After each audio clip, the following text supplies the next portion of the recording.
Yes, my name is Sean Venable. So I've been a coach a little longer, like maybe more than 20 years. And then I've been at Liberty since like August of 16. So I think this is my 6th year at Liberty.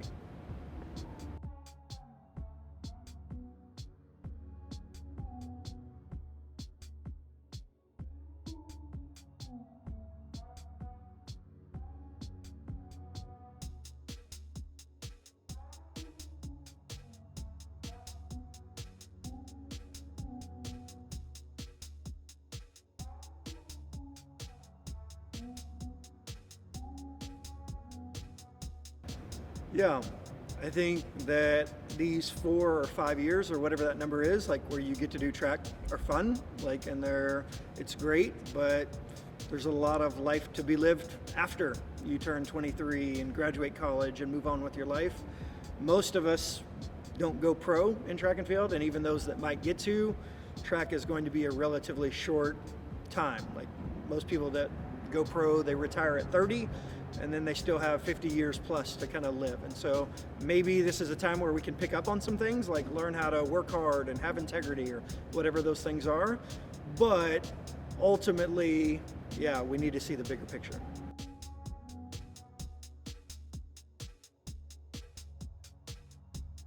So maybe probably for any profession, but one of the challenges is like, how do you measure success and what does that look like? And like, I think I've kind of had to rework that over the course of my career. Like very early in a career, it's easy to be like, okay, if we win championships or All-Americans or whatever that is, like that's what being successful looks like.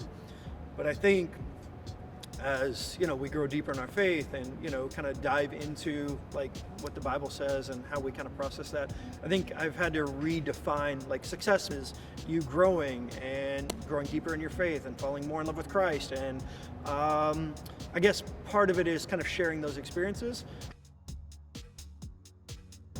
Yeah, the pole vault. I like the complexity. Also, I think the pole vault is a very mental event, but I think the pole vault challenges you, like when you're struggling, it's easy to get down on yourself, and that can cause a lot of like bad things. And so I like the pole vault because you have to stay, like you have to make the conscious decision, like I'm gonna be positive, I'm gonna work through this struggle, maybe a little bit more than other events in track and field. So a typical practice is you guys get here, go through a general warm-up. As you progress, it gets more and more specific. And then depending on what day, it's either gonna be like a short approach day where we will start with bounds, and then we'll move into like short approach jumps. Typically we'll do some like reactive strength stuff as we transition into the weight room. And then depending on the time of the year or, you know, day of the week, we'll be in the weight room. And then hopefully like med ball throws as a cool down, and then some hurdle mobility. I don't do well with athletes that are entitled. That just doesn't historically go well.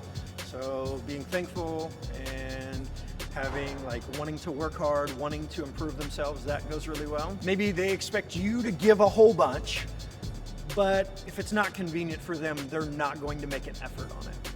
That's a struggle for me.